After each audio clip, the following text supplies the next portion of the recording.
Hey Mini, can you dance for us? Wow, look at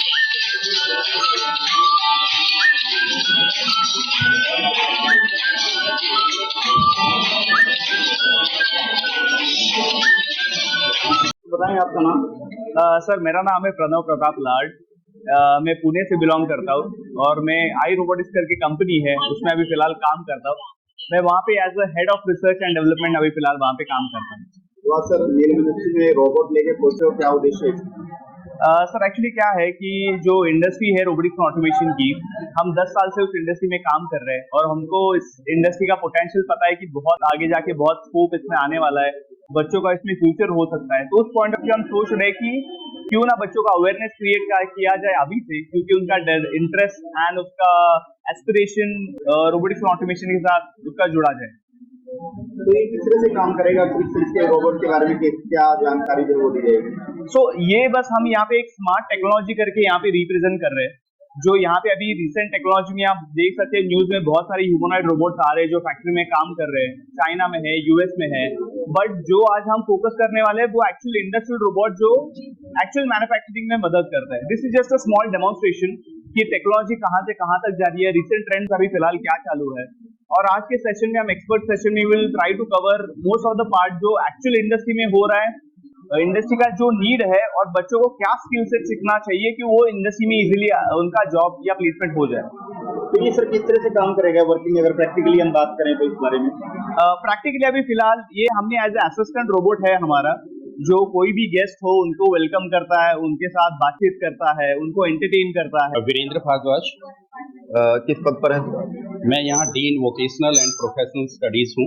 sir आज किस तरह का सेमिनार का आयोजन किया जाए? आज हम स्टूडेंट्स के लिए ऑटोमेशन और रोबोटिक्स टेक्नोलॉजी रिसेंट ट्रेंड्स पे हम एक ये वर्कशॉप कंडक्ट कर रहे हैं, जिसमें इंडस्ट्रियल रिक्वायरमेंट के अकॉर्डिंग आने वाले जो स्टूडेंट्स हैं जो अपना कैरियर इस फील्ड में ऑप्ट करेंगे, उसी के लिए हमारे यहाँ आने वाले टाइम में लैब भी हम एस्टेब्लिश कर रहे हैं और आज उसका अवेयरनेस प्रोग्राम हम देना चाह रहे हैं कि व्हाट आर द अपॉर्चुनिटीज और what are the courses that will be run in future in our NILM university, जिससे इस एरिया के बच्चों को हम जॉब रिक्वायरमेंट के अकॉर्डिंग इंडस्ट्री टू इंडस्ट्री जो रिक्वायरमेंट है, हमारे पास वो वेल कनेक्टेड इंडस्ट्रीज हैं, तो वहाँ पे उनकी नीड को फुलफिल करने के लिए यहाँ से हम स्टूडेंट्स को उसी सिस्टम के अकॉर्डिंग, उन्हीं स्किल्स के अकॉर्डिंग ट्रेन करके उनको डिप्लॉय करेंगे, जिससे हम ये एकेडमिया और जो इंडस्ट्री रिक्वायरमेंट है उसके गैप को फुलफिल कर पाएं और जो डिजर्विंग कैंडिडेट हैं, जो जॉब की रिक्वायरमेंट है, वो उनको जॉब मिल जाए और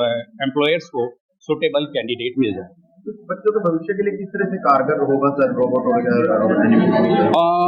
इसमें बहुत सारा, देखो मैन्युफैक्चरिंग सेक्टर की अगर बात करें तो मैन्युफैक्चरिंग सेक्टर में बहुत सारे प्रोसेस होते हैं लाइक वेल्डिंग। अगर हम बात करें ऑटोमोटिव सेक्टर की स्पेशली, तो ऑटोमोटिव सेक्टर में तकरीबन 70% जो रोल होता है वो सीट मेटल पार्ट्स का होता है। तो सीट मेटल में अगर हम देखें असेंबली होती है, वो वेल्डिंग होती है।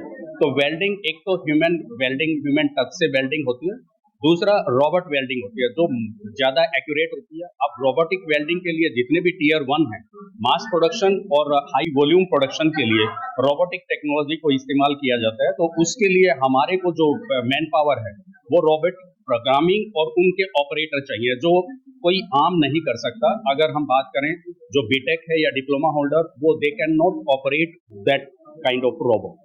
सो उनके लिए अपॉर्चुनिटी बहुत ज़्यादा है, नए नए यूनिट आ रहे हैं, बट डिमांड बहुत ज़्यादा है। बट उनको स्किल उसके according level to level operator उनको नहीं मिल पा रहे हैं, जो बेसिकली ITI और डिप्लोमा लेवल पे हैं। सुपरवाइजर लेवल की अगर बात करें तो सुपरवाइजर लेवल पे बीटेक है, तो बीटेक के लिए क्योंकि बहुत सारा डॉक्यूमेंटेशन पार्ट भी होता है प्लस प्रोग्रामिंग पार्ट भी होता है, तो उसके लिए हम बीटेक के लिए अलग से प्रोग्राम है, ब्लू कॉलर के लिए अलग है, व्हाइट कॉलर के लिए अलग है, और यही सब इंडस्ट्री में बहुत ज़्यादा डिमांड में है। सर मेरा नाम सोहन शर्मा है, मैं लेक्चरर हूँ इलेक्ट्रिकल इंजीनियरिंग में, गवर्नमेंट पॉलिटेक्निक शेरगढ़ कैथल में। तो आज क्या कुछ कहना चाहेंगे सर? देखो ये नीलम यूनिवर्सिटी द्वारा जो प्रोग्राम और आयोजित हो रहा है, मतलब ऑटोमेशन पे और रोबोटिक्स के ऊपर, क्योंकि हम जैसे देखें निकट भविष्य में जो रोबोटिक्स और ऑटोमेशन का ज़माना है वो आने वाले टाइम में यही रहेगा, क्योंकि जो व्यक्ति है, इंसान है, मतलब आगे मशीनों पे इतना निर्भर हो गया है। तो ये जो अगर हम एजुकेशन की बात करें तो ये इम्पोर्टेंट पार्ट रहेगा। और इसका इतना स्कोप रहेगा कि मतलब बहुत ज़्यादा। तो इस कदम को कहाँ देखते हैं जो नीलम यूनिवर्सिटी की ओर से उठाया गया? ये बहुत ही सराहनीय कदम है नीलम यूनिवर्सिटी द्वारा, क्योंकि बच्चों के वेलफेयर के लिए कि इन्होंने ये कदम उठाया, तो इनके लिए बधाई के पात्र है।